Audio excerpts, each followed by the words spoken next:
하나님 말씀 보시겠습니다. 오늘 거룩한 주일 우리에게 주신 하나님 말씀은 요한복음 15장 4절로 10절까지 있는 말씀, 신약성경 요한복음 15장 4절부터 10절까지 말씀입니다. 교독하겠습니다. 제가 한 절, 여러분이 한 절, 이 말씀 함께 교독한 이후에 호산나 찬양대의 찬양이 있겠습니다. 자, 4절 읽고 제가 먼저 4절을 봉독해 올립니다. 내 안에 거하라, 나도 너희 안에 거하리라. 가지가 포도나무에 붙어있지 아니하면 스스로 열매를 맺을 수 없음 같이 너희도 내 안에 있지 아니하면 그러하리라.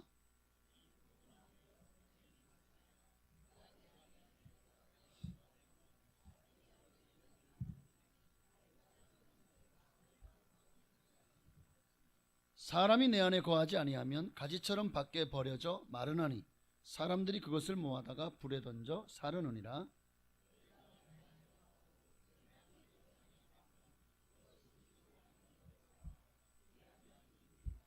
너희가 열매를 많이 맺으면 내 아버지께서 영광을 받으실 것이요 너희는 내 제자가 되리라.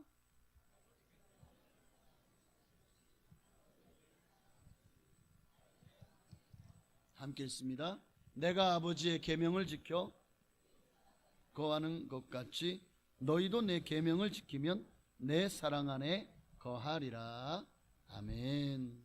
주님은 우리가 주님의 사랑 안에 거하면 많은 열매를 맺을 것을 말씀하고 있죠. 다시 한번 옆에 계신 분에게 성령의 열매 많이 맺읍시다. 아멘. 자, 옆에 분 인사를 하고 시작하면 마음이 좋아져요. 싫어져요? 미우세요? 옆에 계신 분 보셔요. 사랑합니까? 미워합니까? 서로 사랑합시다. 나의 사랑 안에 거하라는 제목으로 오늘 이 시간의 말씀을 또 잠시 내받기 원합니다. 이스라엘의 하나님께서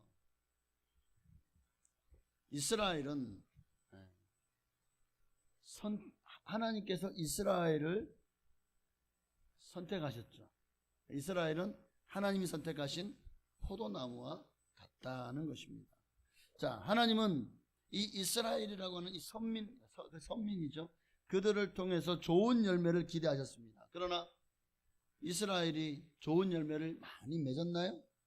도리어 나쁜 열매들을 더 많이 맺지 않았습니까? 하나님께 반역하고 불순종하고 또 우상을 숭배하고 배역하여 떠나가고 얼마나 나쁜 열매를 많이 맺어가는지 몰라요.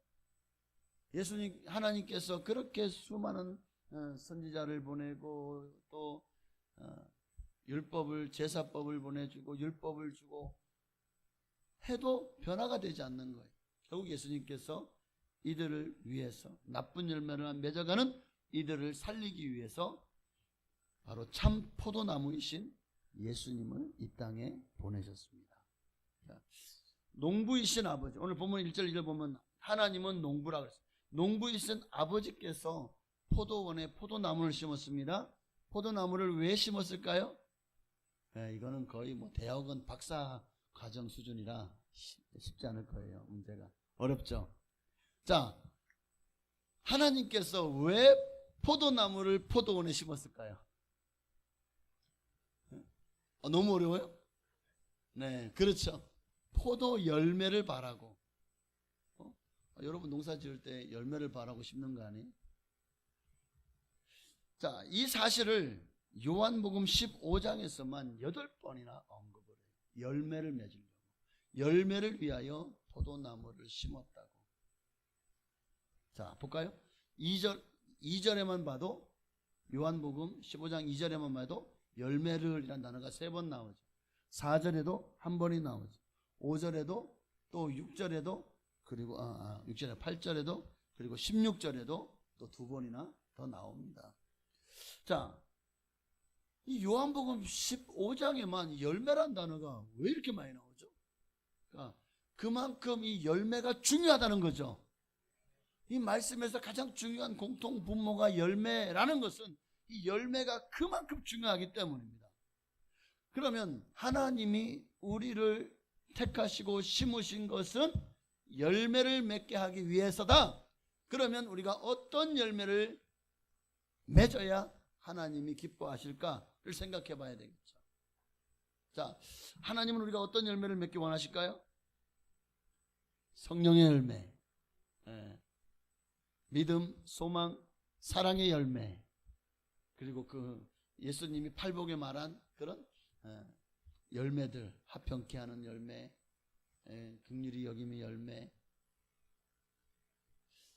자, 의를 위하여 핍박을 받음으로 말미암아 우리에게 주어지는 하나님의 열매는 면류관일 겁니다.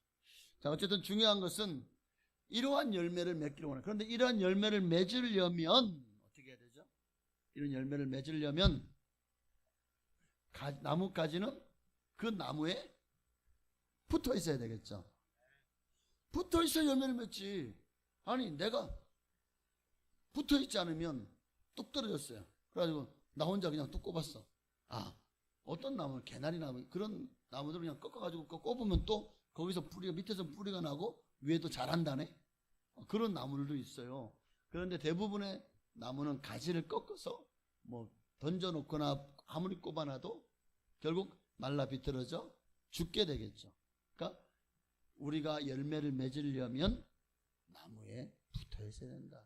이것을 오늘 본문은 뭐라고 말하고 있냐면 바로 5절 말씀처럼 나는 포도나무요 너희는 가지라. 그가 내 안에 내가 그 안에 거하면 사람이 열매를 많이 맺나니. 나의 안에 거하라는 겁니다. 나의 사랑 안에 거하라. 그러면 너희가 열매를 맺을 것이다.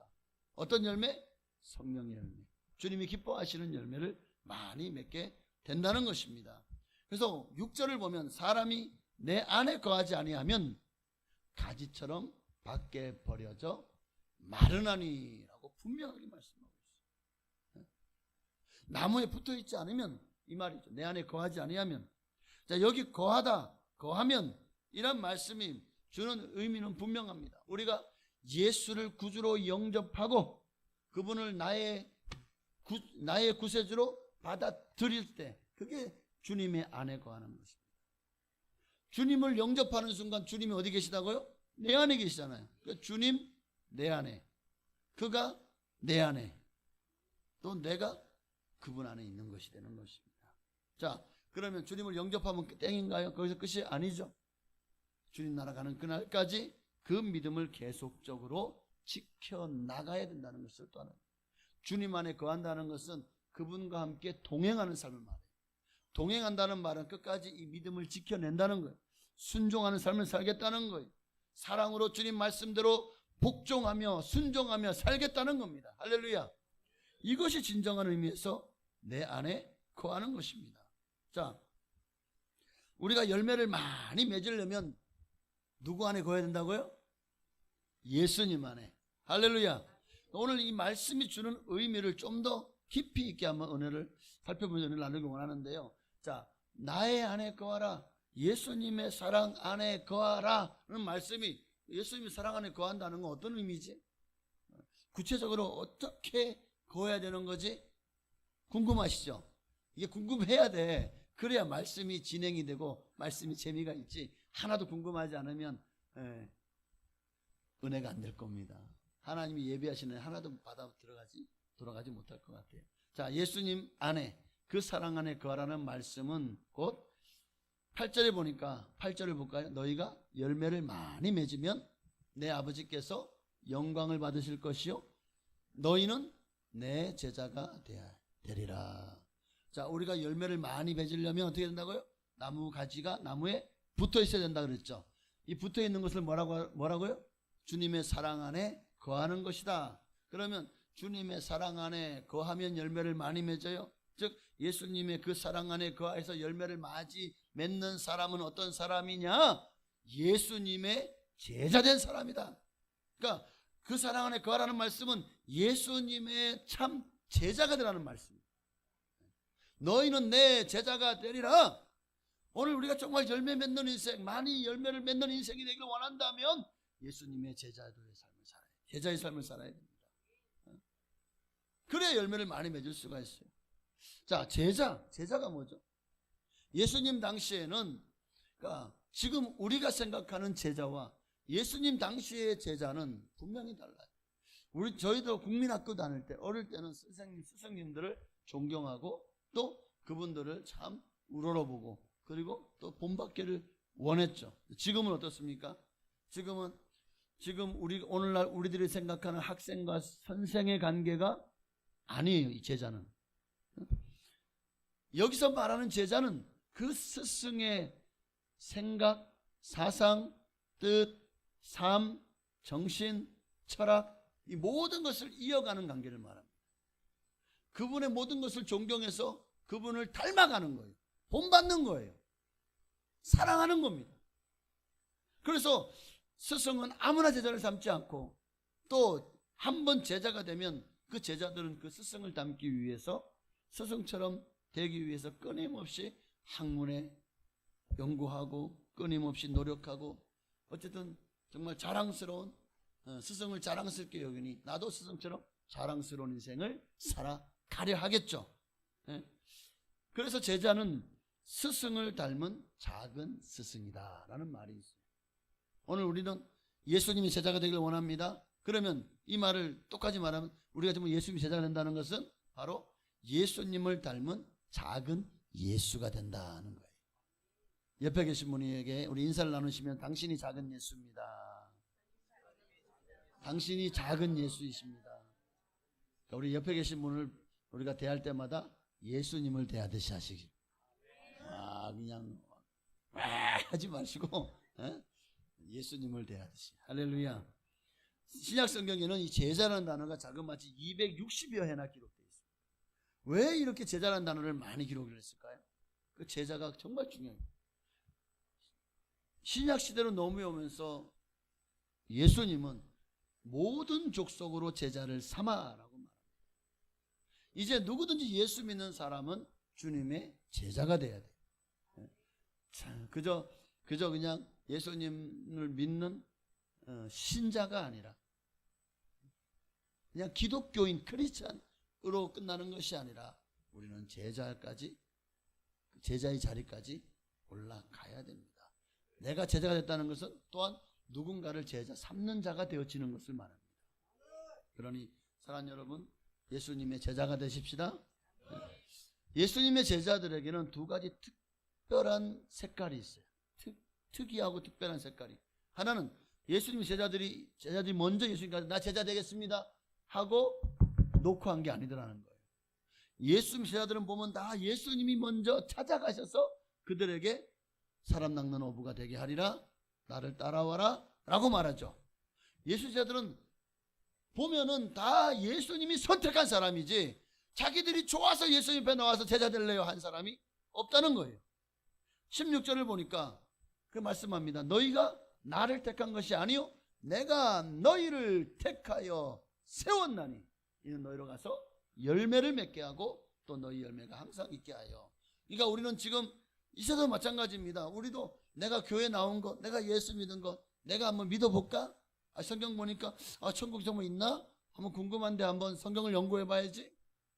교회 나가서 한번 그 목사님 말씀 들어봐야지 하고 내가 원해서 나온 줄 알죠.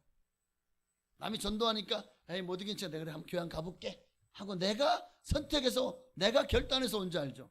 그런데 그 모든 것 이면에 누가 있어요? 하나님의 성령께서 내 마음을 감화 하셨다는 거예요. 하나님 말씀이 들어가도록 그 말씀에 대해서 궁금해지도록 그 교회 한번 나가고 싶은 마음을 주시는 거예요. 그러니까 내가 교회 나온 줄 알죠. 내가 예수 믿은 줄 알죠. 아니 하나님이 먼저 나를 발견하셨고 이미 태초에 하나님이 여러분을 미리 예지하셨고 그리고 예정하신 대로 마침내 이 시대에 하나님이 여러분을 이 땅에 보내셨고 그리고 때가 되매 여러분이 주님께서 이끌어 주신 거다라고 저는 믿습니다. 그러니 사랑하는 여러분, 예수님이 나를 택하셨다. 예수님이 먼저 제자를 불렀다라는 것이. 두 번째는 뭐냐면 모든 제자들에게 예수님 제자들에게 두 가지 특별한 색깔이 있는데 첫째가 예수님이 먼저 불렀다. 예수님이 택하셨다. 두 번째는 모든 제자들은 대가를 지불하는 삶을 살아야 된다. 대가를 어떤 대가요? 희생과 헌신의 대가. 예수님이 제자된 사람들 보십시오. 다 자기를 희생했습니다. 또 헌신했습니다. 충성했습니다. 그리고 어떤 이들은 순교했습니다. 정말 여러분이 예수님이 제자가 되기를 원한다면 주님은 우리에게 대가를 요구하십니다. 그래야 참 내 제자라고 말씀하셔요. 어떤 대가입니까? 마태복음 16장 24절을 보면 이에 예수께서 제자들에게 너희가 정말 나의 제자냐?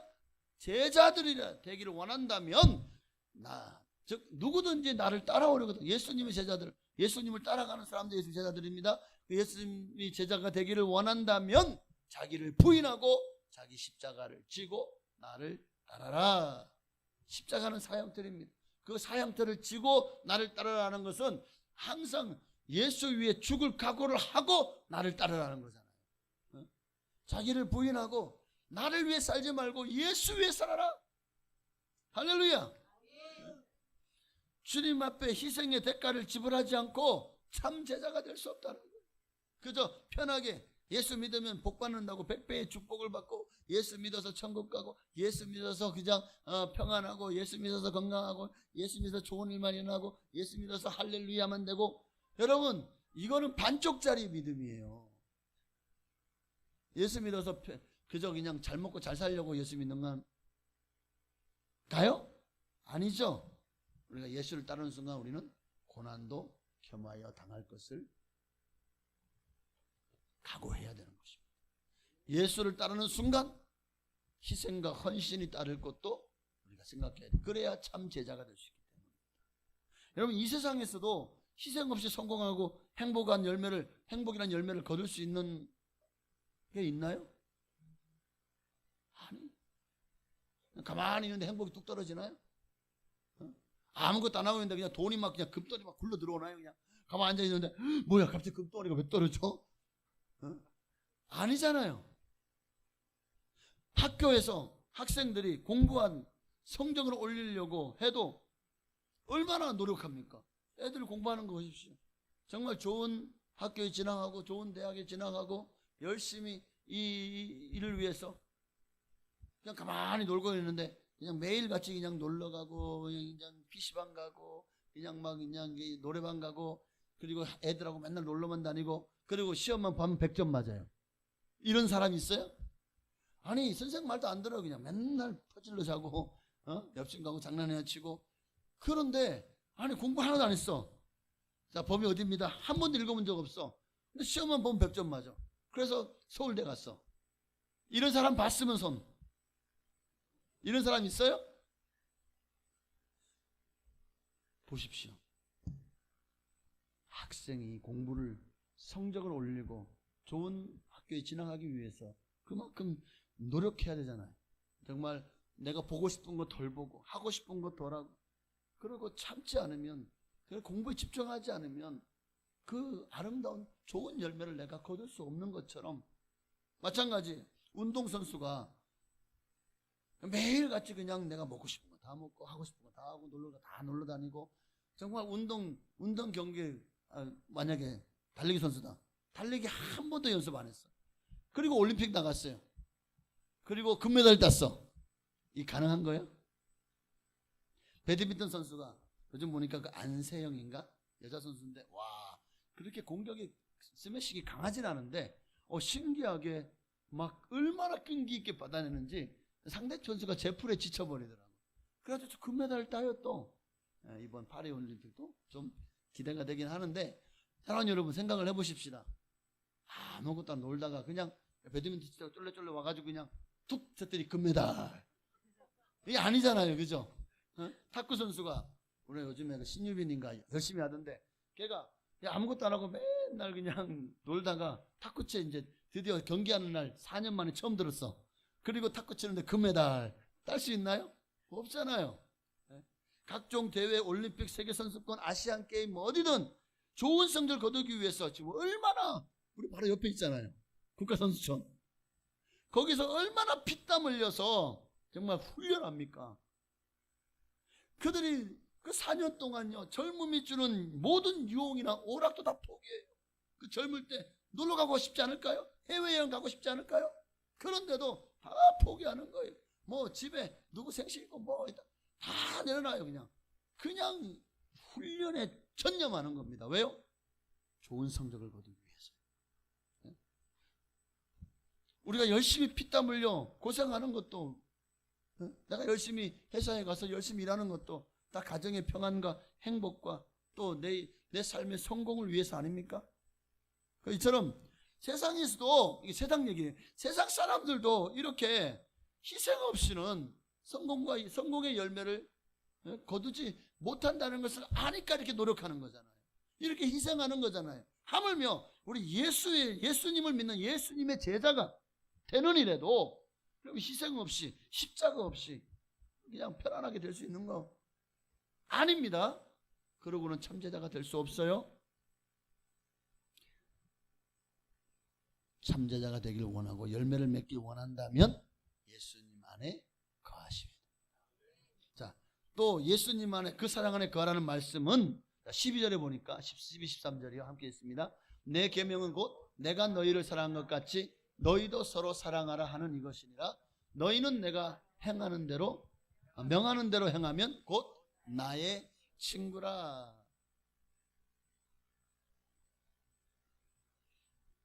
예수님의 친구가 되라는 말씀. 나의 사랑 안에 거하라. 이 말은 내가 너희를 사랑한 것 같이 너희도 서로 사랑하라는 말씀이죠.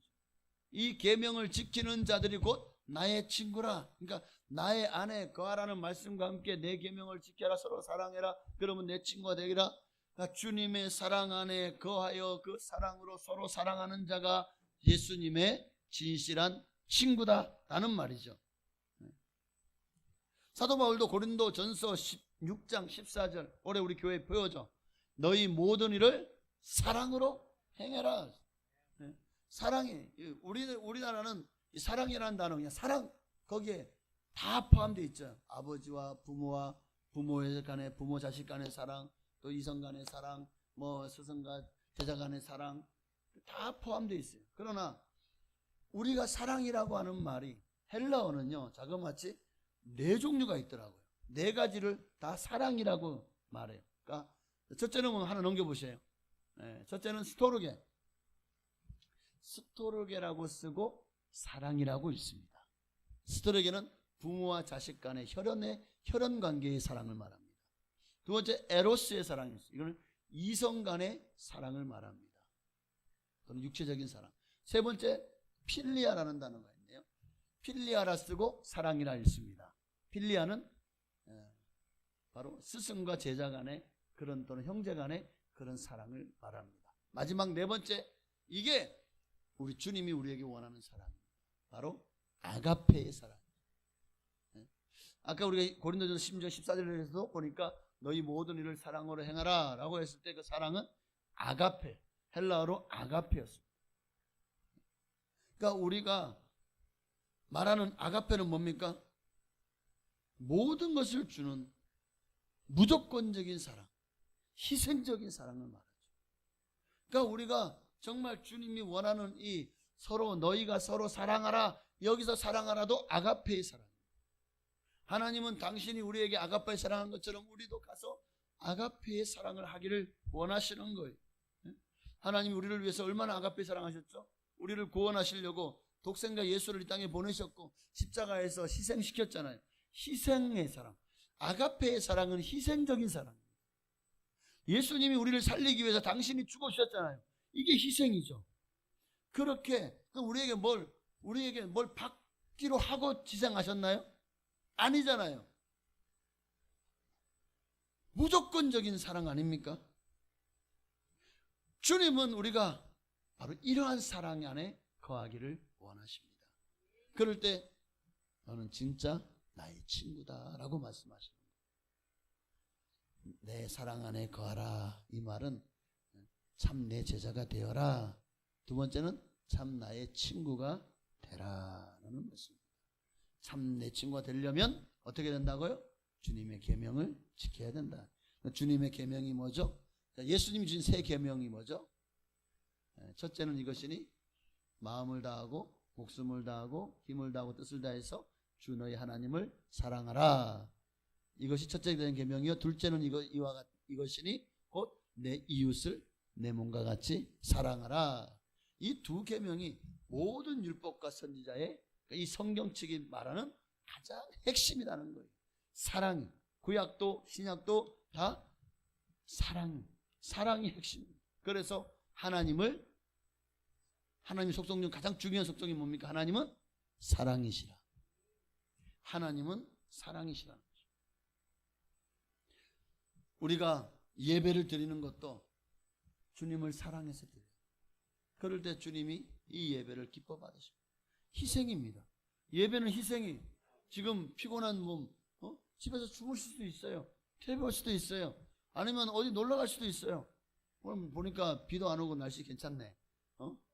이 더운 날에 이렇게 선선한 날씨가 쉽지 않아요. 이럴 때 놀러 가야지 언제 놀러 가겠어. 하고 놀러 간 사람들 많아요. 이거는 사랑이 아니죠. 정말 예수님을 사랑하는 사람들은 희생입니다. 예배를 워십 또는 서비스라 그래요. 이거는 내가 서비스하는 겁니다. 가장 힘든 직종 중에 하나가 서비스업이죠. 정신적으로 많이 필요하고 힘든 직업 중에 하나가 서비스업이죠. 우리가 주님 앞에 나를 정말 희생하는 것이 바로 이 예배입니다. 나를 드리는 거예요. 나를 산 제물로. 이것이 너희의 드릴 영적 예배니라. 그렇습니다. 주님을 위해서 나를 희생하는 거예요. 하나님을 사랑해서 내가 주를 위해서 헌신하고 또 직분을 감당한 교사도 되고 주님을 사랑해서 사랑하기 때문에 내가 성가대 서서 하나님을 찬양하는 거예요. 또 찬양 선교단에서 서가지고 또 마이크로 또는 이렇게 악기로 하나님을 찬양하는 거예요. 또 내가 주님을 사랑하기 때문에 그 남들보다 더 일찍 와서 안내위원도 서고 헌금위원도 하고 또 일찍 주방에 와서 열심히 성도들의 점심을 준비하고 이게 다 내가 영광 받으려고 인정받으려고 아니죠. 아니 세상에서 일 시키면 돈을 받잖아요. 근데 교회에서 일하면 교회에서 돈 주나요? 아니잖아요. 근데 왜 합니까? 돈도 안 되는 거 왜 하냐고요? 네? 주님을 사랑해서 하네요. 주님을 사랑해서. 그래서 열심히 청소도 하고 주방에서 열심히 밥도 또 설거지도 또 여러 가지로 많은 정말 이 교회 일에 얼마나 여러분 많이 헌신하셨습니까? 바로 그들이 주님의 친구인 것입니다. 주님을 사랑해서 주를 위해서 주의 십자가를 달게 지고 희생하는 그 한 사람 한 사람이 바로 주님의 친구가 되어지는 줄로 믿습니다. 자, 마지막으로 예수님 안에 그 사랑 안에 거하라는 말씀은 2절에 봅시다. 2절이요. 무릇 내게 붙어 있어 열매를 맺지 아니하는 가지는 아버지께서 그것을 제거해 버리시고 무릇 열매를 맺는 가지는 더 열매를 맺게 하려 하여 그것을 깨끗하게 하시느니라. 내 안에 거하라 나도 너희 안에 거하리라. 가지가 포도나무에 붙어 있지 아니하면 스스로 열매를 맺을 수 없음 같이. 자, 여기 보니까 지금 2절 3절에도 나무 가지는 나무에 붙어 있어야 한다. 가지가 포도나무에 붙어 있어야 된다는 거예요. 그러니까 우리가 예수님 안에 그 사랑에 거한다는 것은 곧 예수님께 딱 달라붙어 있는 걸 말해요. 그냥 매미가 나무에 딱 달라붙어 있는 것처럼 그렇게 여러분 딱 달라붙어 있으시기를 바랍니다. 맞아요. 여러분 나무가 가지를 억지로 붙잡아 메어놓은 거 아니잖아요. 본드나 글로건 같은 걸로 접착해 놓은 거 아니잖아요. 여러분 그렇게 억지로 붙어 있나요 지금 주님 앞에? 아우 나 정말 싫은데 우리 부모님 때문에 억지로 교회 나왔어. 이 집 억지로 붙어 있는 거예요 지금 나무에. 막 진짜 떨어지기 직전이야 지금. 떨어지면 어떻게 됩니까? 가지처럼 말라집니다. 죽는다고요.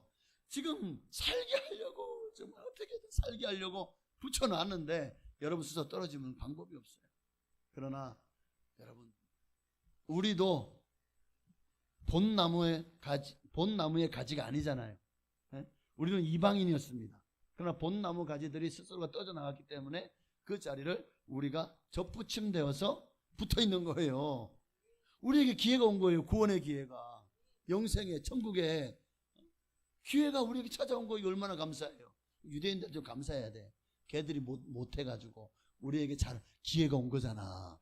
걔들이 잘했으면 우리가 기회가 안 했을지도 몰라. 유대인들이 좀 그랬어도 용서해 주시길 바랍니다. 예수님을 막 십자가에 못 박았죠. 그 이후로도 유대인들이 끊임없이 기독교를 핍박했죠. 근데 그것까지도 다 하나님의 섭리와 계획이 있었다는 거예요. 그러니 우리는 미워하기보다 도리어 그들을 불쌍히 여기고 유대인들도 예수 믿고 구원받도록. 할렐루야. 이게 바로 백투 예루살렘. 이 복음이 마침내 증거되는 곳으로 돌아가요. 예루살렘이 복음화되기 시작하는 순간 이 세상에 끝이 아마 오지 않을까. 여러분, 서로 공생하는 관계. 주님과 우리는 유기적인 관계입니다. 그러니까 다시 말하면 떨어지면 죽는다. 한번 따라합시다. 떨어지면 죽는다. 붙어 있어야 산다.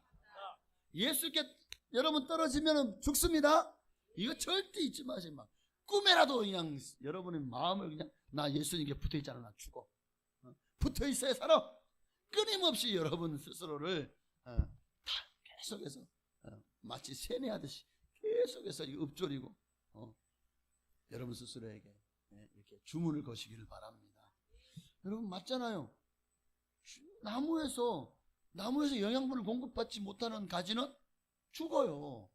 우리 가끔 가보면은 보면은 나무들이 살아있는데 막 그 가지들이 막 죽어가지고 떨어져 나가는 게 있지 않나요?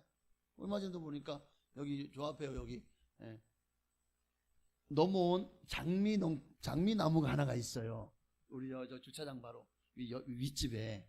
근데 그 나무가지가 넘어왔는데 얼마나 아주 그냥 장미송이들이 얼마나 많이 그냥 그 꽃들이 폈는지 몰라. 그런데 올해는 보니까 꽃이 별로 안 폈어. 작년에 보니까 나뭇가지들이 많이 죽었더라고. 누가 잘라버렸나 봐. 그러니까 어쨌든 나뭇가지가 죽으면 거기서 장미가 꽃이 필 수가 없잖아요. 필 수가 없어요. 죽으면 필 수가 없어요. 죽으면 그거 끝인 거예요. 살아야 돼. 그런데 우리가 살려면 예수님께 붙어 있어야 사는 거예요. 그래야 여러분에게 소망이 있습니다. 자, 또 포도송이를 한번 보십시다.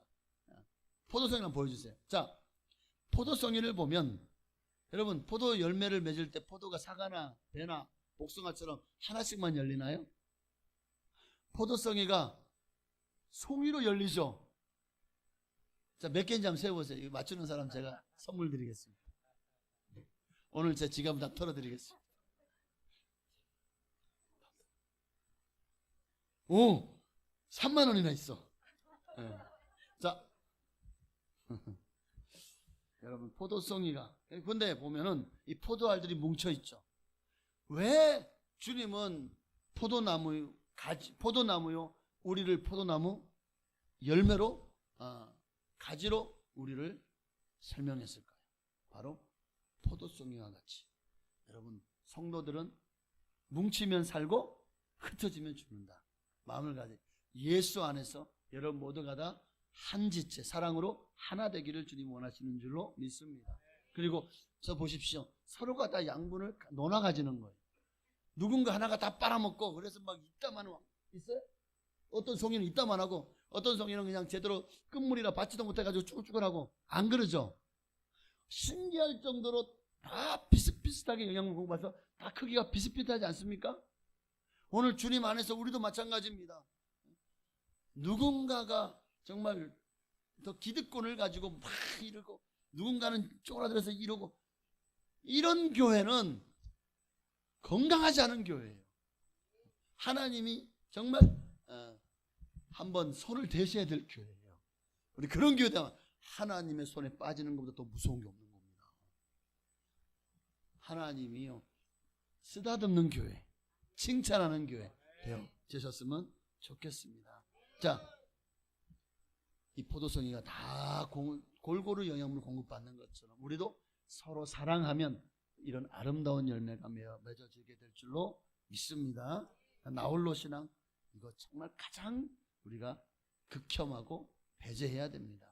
나만 신앙생활 잘하고 나만 믿음 좋아지면 되고 나만 복 받으면 되고 나만 천국 가면 되고 여러분 이런 신앙은 망합니다. 그리고 그런 신앙 앞에 하나님의 칭찬도, 하나님이 주시는 상급도 면류관도 아마 없지 않을까요?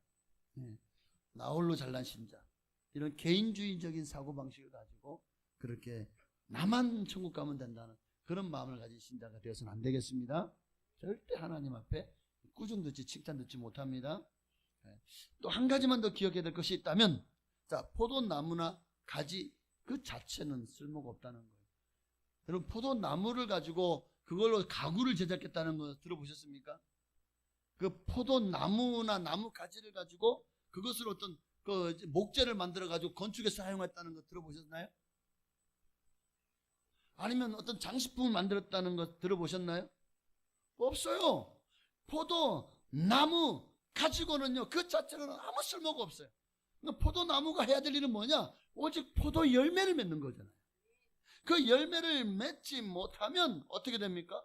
2절에 보니까 하나님이 그것들을 제거해 버리신대요. 또 6절에 보니까 결국 어떻게 됩니까? 사람들이 그것을 모아다가 불에 던져 살라버린대요. 그러니까 열매를 우리가 주님 앞에 열매를 맺지 못하면 우리도 같은 신세가 되는 거예요. 말라져서 결국 그것을 모아다가 불에 던져버려. 그 불이 바로 지옥불입니다. 그러니 이제 말씀 마칩니다. 여러분, 포도나무 가진 우리 성도들도 하나님 앞에서 어떤 열매? 신앙의 열매, 성령의 열매를 맺지 못하면, 우리가 아무리 교회를 오래 다녀도 이런 열매가 없다면 가지가 결국 잘라내고 밖에 버려져 말라져서 불에 던져 태워질 수밖에 없다는 사실을, 여러분, 본 나무 가지도 주님이 잘라버리셨는데 저 붙임받은 우리야 하물며 어떻겠습니까? 그러니 주님의 사랑 안에 거해야 돼요. 주님께 딱 붙어가지고 떨어지지 않아야 돼요. 그래야 삽니다. 그래야 살아요. 이 사실을 기억하고 이제 정말 주님이 붙어 있으면은요, 내가 열매 맺으려고 애쓸 거 없어요. 그냥 나무 가지가 지가 열매를 맺나요? 아니죠. 그냥 붙어만 있으니까 뿌리로부터 영양분을 공급받아서 알아서 열매를 맺지 않습니까? 내가 힘써서 나뭇가지가 되고 꽃이 피고 열매를 맺는 게 아니라고, 그냥 붙어만 있으면 열매를 맺게 됩니다. 예수 안에 있는데 어떻게 죄악의 열매를 맺을 수가 있겠습니까? 그러니까 내가 예수 안에 붙어 있다는 그 의식이 너무나도 약하거나 아니면 믿음이 없기 때문에 그런 결과가 되지. 예수 안에 거한다는 것은 곧 내가 믿음 안에 거한다는 거예요. 오직 나의 의는 믿음으로 말미암아 살리라. 오늘 여러분 안에 이 믿음이 충만해서 정말 주님 오시는 그날까지 주님을 위해서 아름다운 열매를 많이 맺어가시는 참 제자, 그리고 참 친구, 그리고 참 성도가 되시기를 주의 이름으로 축원합니다.